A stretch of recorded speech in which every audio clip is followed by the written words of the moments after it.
where all people with different expertise have something to do, have something to offer to the economy. And I will come back to that.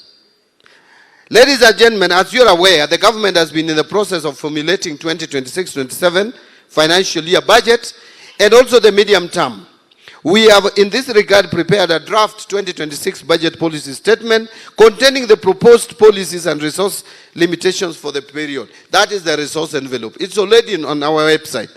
This document has already been uploaded on the National Treasury website for public review and comments. I am looking forward to receiving valuable comments from you to inform its finalization before we submit it finally to Parliament by mid-February. I wish to urge for your concerted effort to enable us build a Kenya where opportunities are accessible to all, where youth are empowered to lead, and where our collective aspirations become reality. Together, we can forge a prosperous, inclusive, and resilient nation.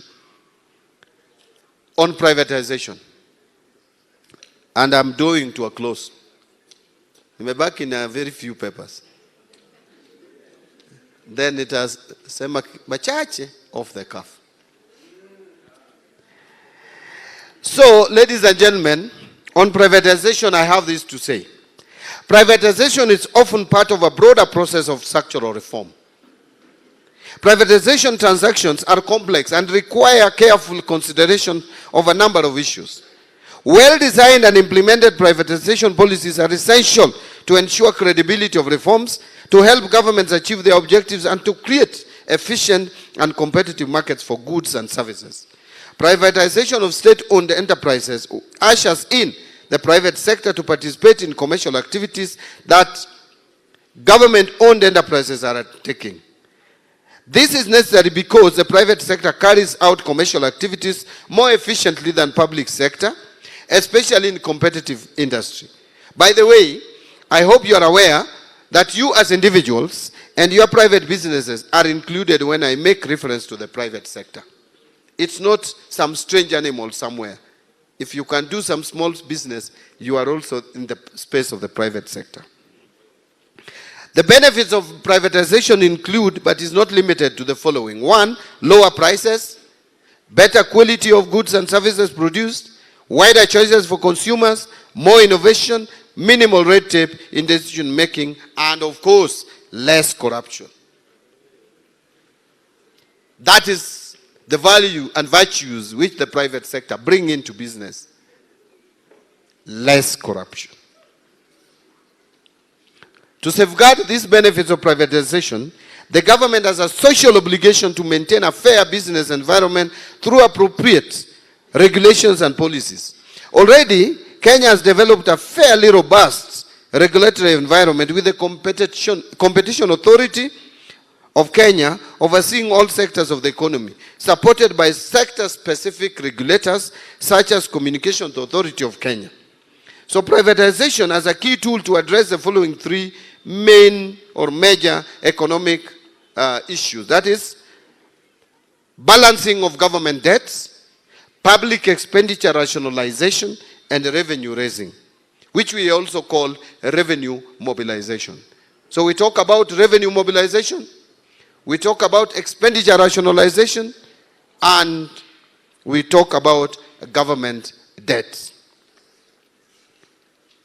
In this regard, a robust program must be designed to address fiscal sustainability challenges by limiting government debt, constraining budget deficits, that is reducing budget deficit. And that is one of the questions that one of us asked, that what are we doing to make sure that we correct the messes of the past? 1, we are limiting government debt. 2, we are constraining budget deficits. And we are promoting counter-cyclical fiscal policy. Having pursued in the past few years fiscal consolidation, the policy has now reached optimal levels and hence cannot be pushed further. Kenyans are saying they are choking. We are overtaxing them. We cannot continue to tax Kenyans anymore.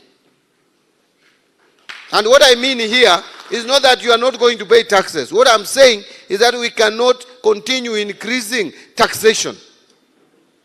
If anything, now we must look for ways of reducing the tax burden on Kenyans. That is what you expect. You don't expect any more taxes to be loaded onto your payslips or your businesses. In fact, yesterday I said, well, in Kakamega, that if you are someone who has gone to school to learn matters taxation, one of the principles of taxation is that you target wealth. You target rich. After targeting wealth is when you can come to income. Income should attract the least tax. And finally, the segment that should not even be taxed is trade. Trade should never be taxed. So we should try as much as possible to reduce taxes on trade. Let people do business, make their money, and expand those businesses. You know, when you have more money, you expand business and you create jobs. That is the only way you can create jobs. By allowing people who are doing business or who are in trade to do business and expand their, make money, use that money to expand their businesses and employ more people. That is the only way to create jobs. And that is probably one of the areas we are not getting it right. That is why you find our unemployment levels continue to rise. We need to look at that area very carefully. And I've tasked my team at the National Treasury to see how we can make trade more friendly in terms of tax policies.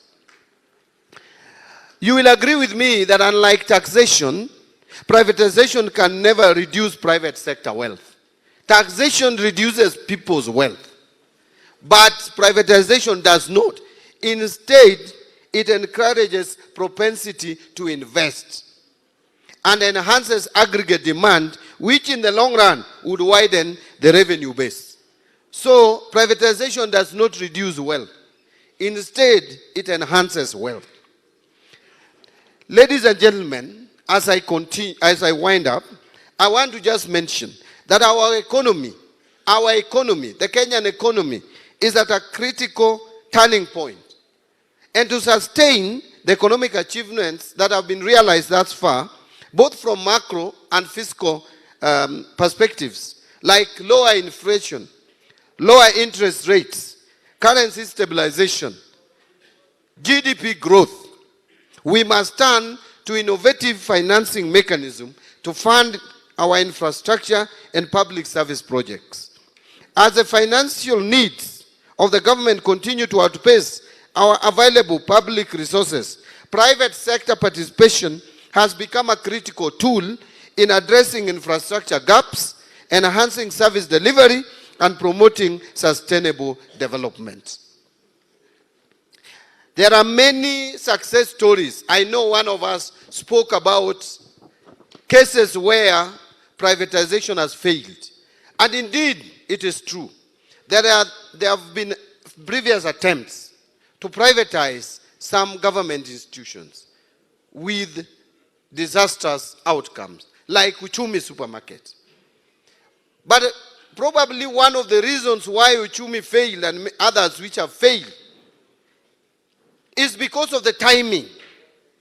Privatization, if you don't time it perfectly, then you definitely fail. But those privatizations that have been timed have succeeded. And let me give you examples. The first one